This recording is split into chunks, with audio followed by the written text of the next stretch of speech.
السلام علیکم۔ ہم سورہ بقرہ کی آیت پڑھتے اور ہم نے شاید یہ سورہ بقرہ کی آیت نمبر 12 تک پہنچ گئے تھے۔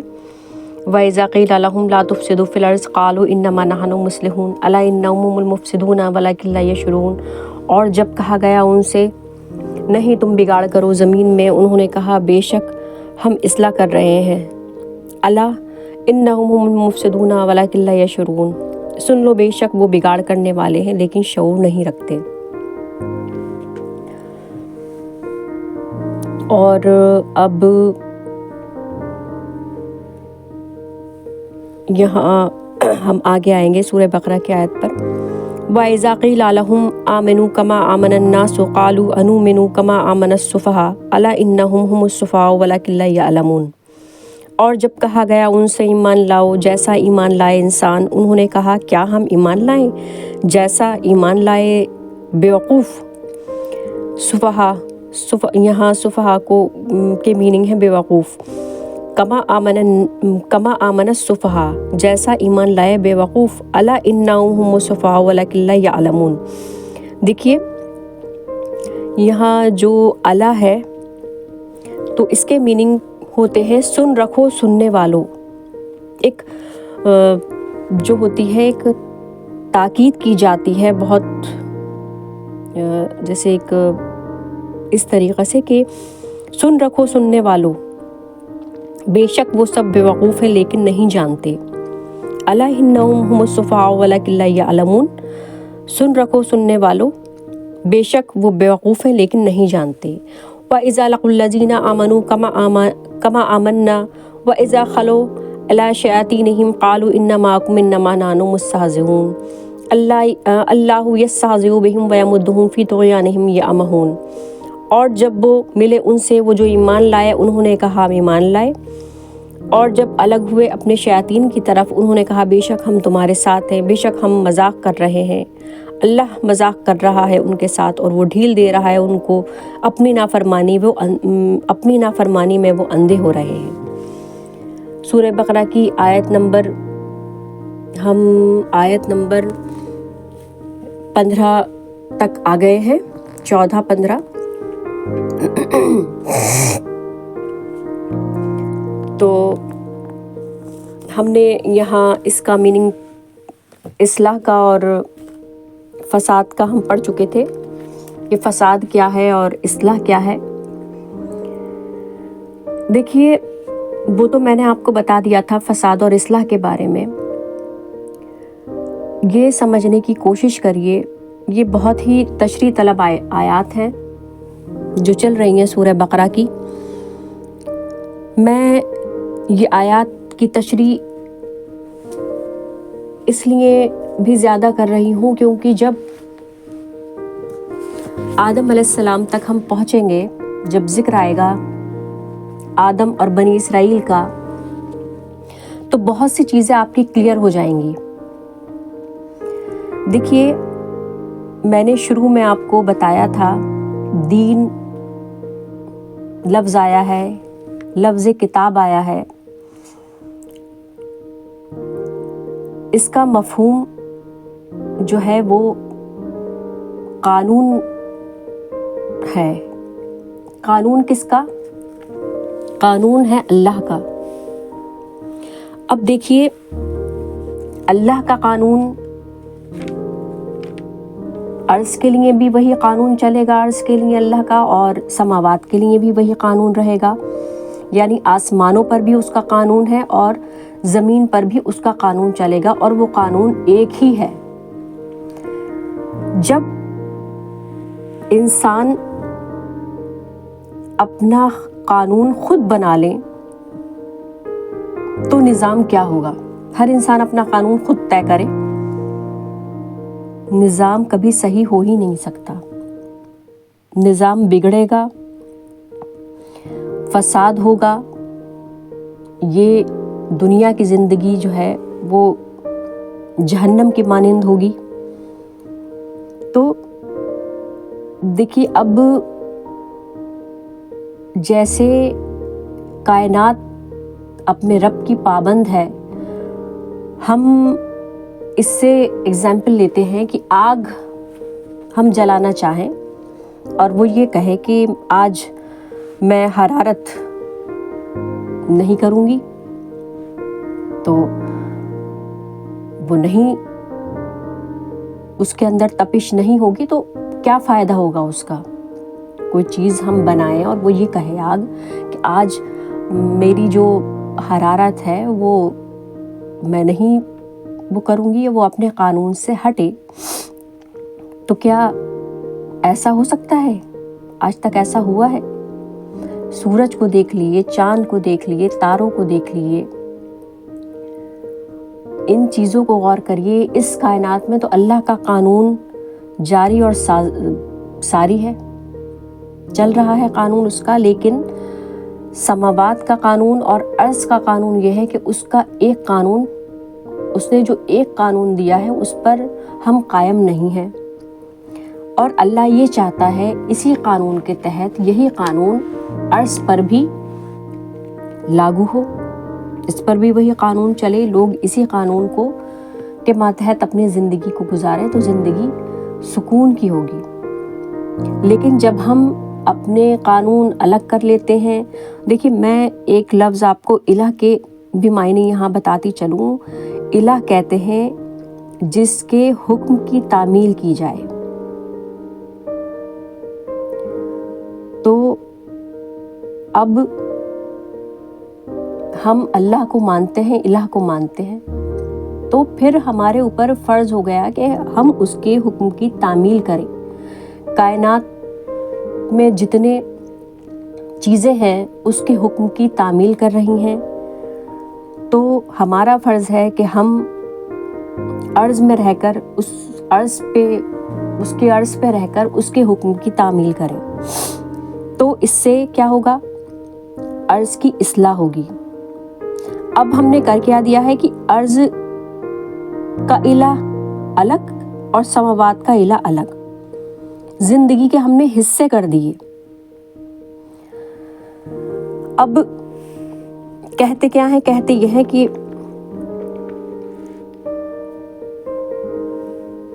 کہ جب ان سے کہا جاتا ہے کہ یہی فساد ہے کہ جب ہم اس کے قانون کو، جو قانون سماوات میں ہے اور ہم عرض پر قائم نہیں کرتے، اس کا ایک قانون، اور اس سے جو خون خرابہ ہوتا ہے، اس سے جو فساد برپا ہوتا ہے. تو اب یہ لوگ کہتے کیا ہیں اس میں کہ ہم کہ ایمان لاؤ، جیسا ایمان لائے انسان. تو انہوں نے کہا جیسا مطلب ہم بھی ایمان لائیں، جیسا ایمان لائے بیوقوف، ماننے والوں کو بیوقوف کہہ رہے ہیں. اور جب ان سے کہا جاتا ہے کہ بگاڑ مت کرو، تو تب بھی یہی کہتے ہیں کہ ہم بگاڑ تو نہیں کر رہے، ہم تو اصلاح کر رہے ہیں. تو یہ باتیں جو ہیں ان کی. اور کہا جاتا ہے کہ خون خرابہ نہ کرو، سمجھایا جاتا ہے کہ دیکھو چین و امن سے رہو، خون خرابہ نہ کرو، زمین میں بگاڑ نہ کرو. تو بحث کرتے ہیں کہ ہم نے کہاں لاٹھی ماری. اب وہ خون، دیکھیے خون کو کیا سمجھ رہے ہیں کہ ہم نے لاٹھی کہاں ماری مزدور کے. فیکٹری میں آتا ہے صحیح سالم، گھر کو جاتا ہے، کہاں خون ہے اس کے دکھاؤ. بحث و مباحثہ کرتے ہیں. جو بگاڑ کرنے والے ہیں وہ یہ مانتے ہی نہیں کہ وہ بگاڑ کر رہے ہیں. ان کا بگاڑ سمجھ میں ہی نہیں آتا کہ وہ بگاڑ کس طریقے سے کر رہے ہیں. کہتے ہیں کہ ہم نے کیا مزدور کے لاٹھی ماری ہے سر پہ، دکھاؤ خون کہاں ہے. تو کسے بتائے کوئی کہ خون آرزو کیا ہے، انہیں یہ ضد ہے کہ دیکھیں گے رنگ و بو کیا ہے. اب یہ جو ہے ماتھے کی آنکھوں سے دیکھی جانے والی چیز نہیں ہے، یہ چیز جو ہے وہ دل کی آنکھوں سے دیکھی جانے والی شے ہے. اور یہ کہتے ہیں ہمیں دکھاؤ ان آنکھوں سے. اور جب ہم ان سے یہ کہتے ہیں کہ جیسے یہ جماعت مومنین اس جماعت کی صداقت پر ایمان لائی ہے، تم بھی اسی طرح سے کہو اور کرو. یہ ان سے کہا جاتا ہے کہ دیانتداری سے کام کرو، کسی طرح کا کوئی دھوکہ مت کرو۔ آپ کے کسی آفس میں اگر کوئی شخص ایمانداری اور دیانتداری کے ساتھ کام کرتا ہے تو اس کے آس پاس والے اسے بڑی ترسی ہوئی نگاہوں سے دیکھتے ہیں اور کہتے ہیں کہ یہ بیوقوف ہے، یہ کہ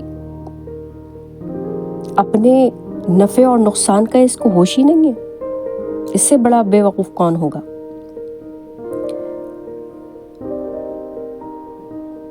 جو شخص دوسروں کی ضرورت کو حل کرتا ہے، اپنے پاس کچھ جمع نہیں کرتا، اپنی ضرورت کا مال بھی دوسروں پر لگا دیتا ہے، کوئی بینک بیلنس نہیں ہے اس کے پاس، تو اسے کہا جاتا ہے، اس جماعت کو بیوقوفی جماعت کہا جاتا ہے کہ یہ بیوقوف ہے۔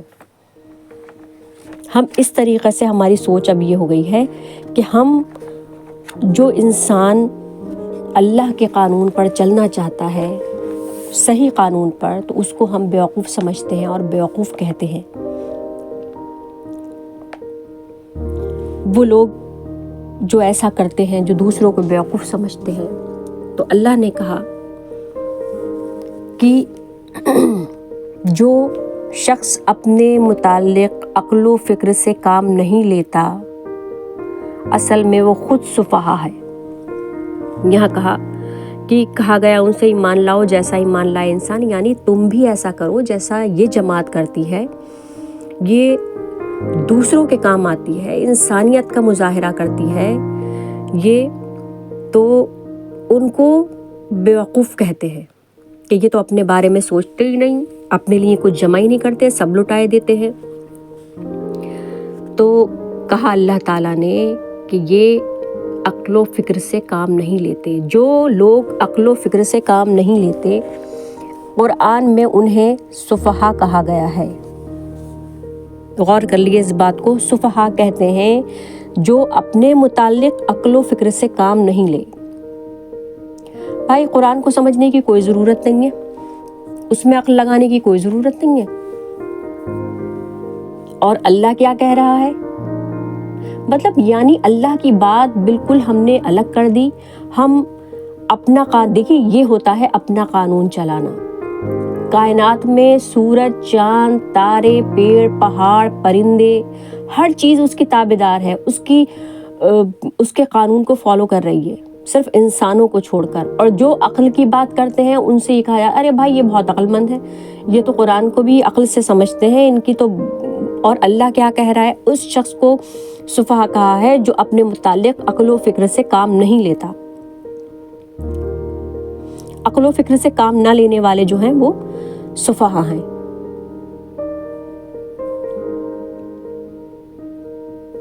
تو قرآن ہم لوگ کچھ کہتے ہیں اور قرآن میں کچھ ہوتا ہے، اور اللہ کی بات کبھی نعوذ باللہ کبھی غلط نہیں ہو سکتی۔ قرآن قیامت تک کے لیے آیا ہے، کوئی نبی نہیں آئے گا۔ اس قرآن سے ہی ہمیں جو ہے ہدایت ملے گی، رہنمائی ملے گی۔ بصیرت سے کام لیں، اپنی دل کی آنکھوں کو بھی کھول کر رکھیں اور اپنے باہری ہماری جو آنکھیں ہیں ان آنکھوں کو بھی کھول کر رکھیں۔ یہ دیکھیے وَإِذَا لَقُوا الَّذِينَ آمَنُوا قَالُوا آمَنَّا، اور جب ملے ان سے وہ جو ایمان لائے، جب ایمان والوں سے ملتے ہیں تو کہتے ہیں کہ ہم تمہارے ساتھ ہیں، لیکن جب اپنے سرغنوں کی طرف جاتے ہیں تو سرکشی کرتے ہیں اور خوش ہوتے ہیں اور کہتے ہیں کہ ہم تو ان کے ساتھ مذاق کر رہے تھے، ہنسی کھیل کر رہے تھے، ہم تو تمہارے ساتھ ہیں، لیکن خداوندی کی روح سے ان کا مذاق اڑ رہا ہے۔ کیوں؟ کیونکہ خدا کا قانون ان کی ہنسی اڑاتا ہے، کیونکہ وہ خدا کے قانون کے ساتھ کھلواڑ کر رہے ہیں، اس کے ساتھ ہنسی کر رہے ہیں، تو خود خدا کا قانون ان کی ہنسی اڑاتا ہے۔ اور کیا ہے؟ اللہ یستہزئ بہم ویمدہم فی طغیانہم یعمہون، اللہ مذاق کر رہا ہے ان کے ساتھ، یعنی اللہ نعوذ باللہ اللہ یہ تھوڑی ہے کہ ہنسی مذاق کرے گا، اس کے میننگ یہ ہے کہ اللہ کا قانون ان کی ہنسی اڑا رہا ہے اور وہ اپنے کام سے باز نہیں آتے، اس میں دھستے چلے جاتے ہیں ان برائیوں میں، تو اللہ ڈھیل دے رہا ہے ان کو، اپنی نافرمانی میں وہ اندھے ہو رہے ہیں۔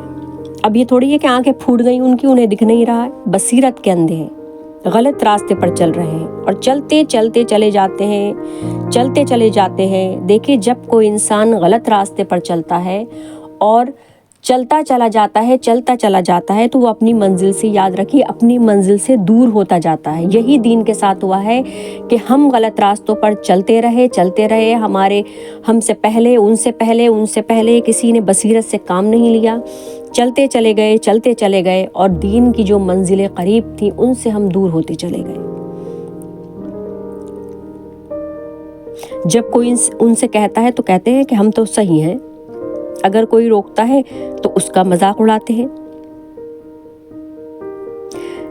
اصل میں جسے یہ اپنا نفع سمجھ رہے ہیں یہ سراسر ان کا نقصان ہے، اور صحیح راستے کے عوض میں انہوں نے غلط راستہ خریدا ہے، غلط راستے پر چل رہے ہیں، ان کی تجارت ان کو نفع نہیں دے سکتی۔ یہ ہے دین کی تکذیب کرنے والے۔ تو دیکھیے منزل اسی کو ملتی ہے جو صحیح راستے پر نکلتا ہے، اور صحیح راستہ جو ہوتا ہے سیدھا اور سچا راستہ ہوتا ہے اور وہ منزل کی طرف لے کر جاتا ہے۔ ہمیشہ یاد رکھیے جب ہم غلط راستے پر چلیں گے تو منزل ہم سے دور ہوتی چلی جائے گی، اور اگر ہم صحیح راستے پر نکلیں گے تو منزل ہمارے بہت نزدیک ہوگی، قریب ہوگی، اور اس منزل میں نہ ڈر ہوگا نہ خوف ہوگا، کیونکہ ہمیں راستہ گم ہونے کی وحشت نہیں ہوگی، ڈر نہیں ہوگا، خوف نہیں ہوگا۔ یہ ڈر اور خوف جو ہوتا ہے بہت بری چیز ہے، آگے اس کے بارے میں بھی آپ کو بتاؤں گی میں۔ تو ہم 15 آیت تک آ گئے،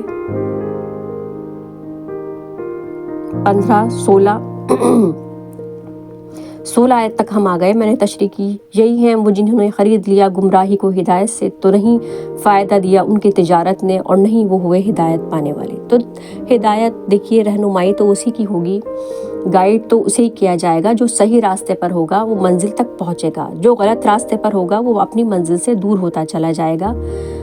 اور میں نے یہاں تک آپ کو تشریح کر کے بتا دی۔ اب ہم سورہ بقرہ کی آیت نمبر 16 تک ہم نے ترجمہ کیا، اس کی تشریح کی۔ ان آیتوں کو آپ خود بھی پڑھیے، میں ہر لفظ کا بہت باریکی سے اس لیے ترجمہ کرتی چلی جا رہی ہوں اور اس کے بارے میں آپ کو اس لیے بتا رہی ہوں تاکہ آپ جب آدم کے ذکر پر آئیں تو آپ کا مائنڈ ایک دم کلیئر ہو جائے اور آپ بہت اچھے سے اس کو سمجھیں۔ چلیے تو اب میں اجازت چاہوں گی، آگے درس میں انشاءاللہ آپ سے ملاقات ہوگی۔ اجازت دیجیے مجھے، اللہ حافظ۔